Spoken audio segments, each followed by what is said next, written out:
નમસ્તે દોસ્તો ration card વિભાગની અંદર ખૂબ જ મોટી અપડેટ સામે આવી છે। હવે તમારે કૂપન કઢાવવાની જરૂર નહીં પડે, એટલે કે તમે ફિંગર દઈને જે કૂપન કઢાવતા હતા તે કૂપનની ઝંઝટ ખતમ થવા જઈ રહી છે। હવે તમારા મોબાઈલની અંદર એક QR કોડ આવશે અને QR કોડ દ્વારા તમે અનાજની ખરીદી કરી શકશો। તો દોસ્તો શું છે આ નવી અપડેટ, તેની માહિતી આપણે આજના આ નાના વિડીયોની અંદર જોવાના છીએ। અને આ સિસ્ટમ ગુજરાતની અંદર 2 જિલ્લાની અંદર લાગુ કરી દેવામાં આવી છે। મિત્રો, ટૂંક જ સમયની અંદર સમગ્ર દેશની અંદર અને આખા ગુજરાતની અંદર આ સિસ્ટમ લાગુ થવા જઈ રહી છે। તો ખાસ કરીને તમારી પાસે કોઈ પણ કેટેગરીનો રાશન કાર્ડ હોય, જેમ કે APL, BPL કે અંત્યોદય, કોઈ પણ કેટેગરીનું તમારી પાસે રેશન કાર્ડ હોય અને તમે દર મહિને અનાજ લેતા હોય તો આ તમારા માટે વિડીયો ખૂબ જ ઉપયોગી થવાનો છે। હવે તમારે દર મહિને કૂપન કઢાવવા જવું નહીં પડે। ઘણા બધા મિત્રોને પ્રશ્ન કન્ફ્યુઝ કરતા હોય છે કે અમારી પાસે સાદો મોબાઈલ છે તો શું કરવું, અમારે નેટ નથી આવતું અથવા તો અમારે નેટવર્કનો પ્રોબ્લેમ હોય તો શું કરવું, તમામ પ્રશ્નોના જવાબ આગળ વિડીયોની અંદર સોલ્યુશન થવાના છે। તો મિત્રો, વિડીયો પૂરો જોવા માટે વિનંતી છે। વિડીયો પસંદ આવે તો વિડીયોને લાઇક કરી દેજો, ચેનલને સબસ્ક્રાઇબ કરી દેજો। શરૂઆત કરીએ દોસ્તો આજના આ વિડીયોની। સૌપ્રથમ વાત કરીશું હવે કૂપન વગર મળશે અનાજ તેવી નવી અપડેટ ન્યૂઝપેપરની અંદર ફરતી થઈ છે અને ગુજરાતની અંદર આ સિસ્ટમ લાગુ કરી દેવામાં આવી છે, રાશન કાર્ડની નવી સિસ્ટમ।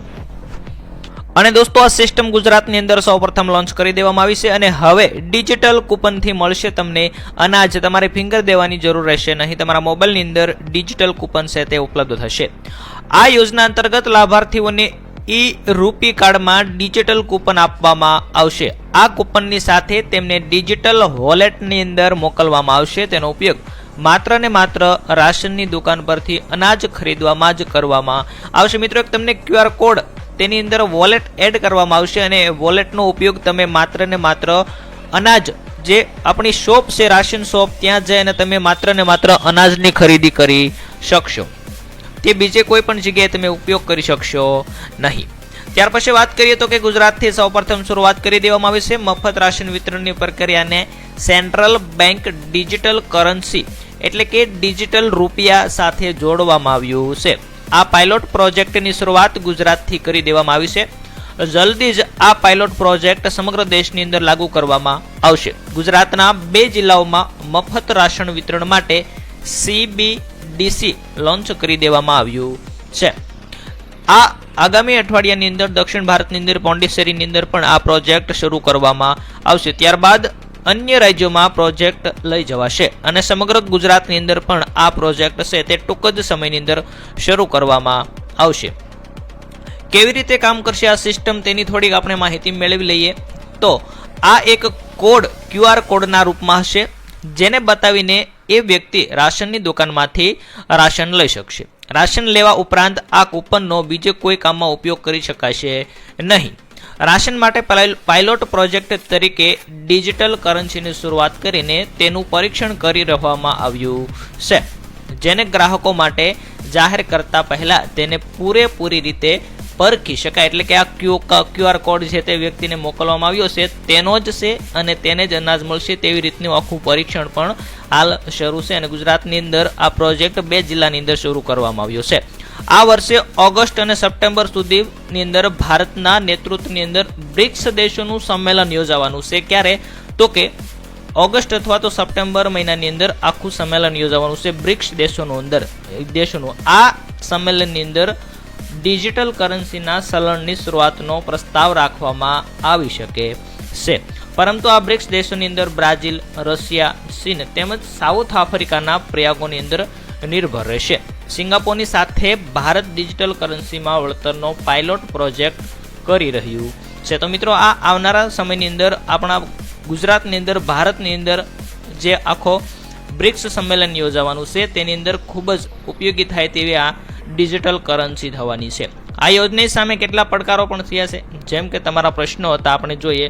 પડકારો એટલે કે ઘણા બધા લોકો એવું પણ કહી રહ્યા છે ગ્રામીણ અને છેવાડાના વિસ્તારોની અંદર અનેક લોકો પાસે સ્માર્ટફોન અને સારી ઇન્ટરનેટ સુવિધા નથી, તો શું થશે, એવા પ્રશ્ન થઈ રહ્યા છે।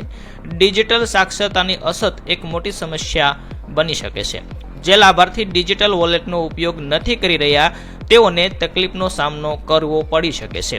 આ ઉપરાંત સાયબર સુરક્ષા અને ડેટા સિક્યુરિટીને લઈને પણ સવાલો ઉઠી રહ્યા છે. મિત્રો, કોઈ પણ નવી સિસ્ટમ આવી રહી હોય તો તેના ઘણા બધા ગેરલાભો પણ હોઈ શકે છે, તેમ તમે જોઈ શકો છો. તો આ લોકોનું શું કરવું, તો તેનું પણ ટૂંક જ સમયની અંદર સોલ્યુશન આવી શકે છે. જે છેવાડાના ગામો છે તેની અંદર ઇન્ટરનેટ સ્પીડ નથી, પરંતુ અમુક સમયે જે આ સાદા મોબાઈલની અંદર પણ QR કોડ મોકલવામાં આવી શકે છે. કૌભાંડ અટકાવવાની અંદર મદદ થશે, તો કે હા, એક્સપર્ટનું માનવું છે કે આ યોજનાથી કૌભાંડ તથા યોજનામાં થતી લીકેજ અટકી શકે છે. અનેકવાર સબસિડીની રકમનો ઉપયોગ ખોટી રીતે થતો હોય છે. ડિજિટલ ફૂડ કરન્સી દ્વારા સરકારની સીધી નજર રાખી શકાશે અને રૂપિયાનો ઉપયોગ કયા કામમાં થયો છે તેની માહિતી સરકારને સીધી મળી જશે. આ સરકારી ખર્ચ પર નિયંત્રણ આવી શકશે અને આ પહેલા ભારતની અંદર ડિજિટલ તંત્રને વેગ પણ આપશે. દેશમાં પહેલીવાર રાશન સિસ્ટમને ડિજિટલ બનાવવા માટે ઈ-પોસ મશીન અને one nation one ration card જેવી યોજનાઓ લાગુ કરી દેવામાં આવી છે.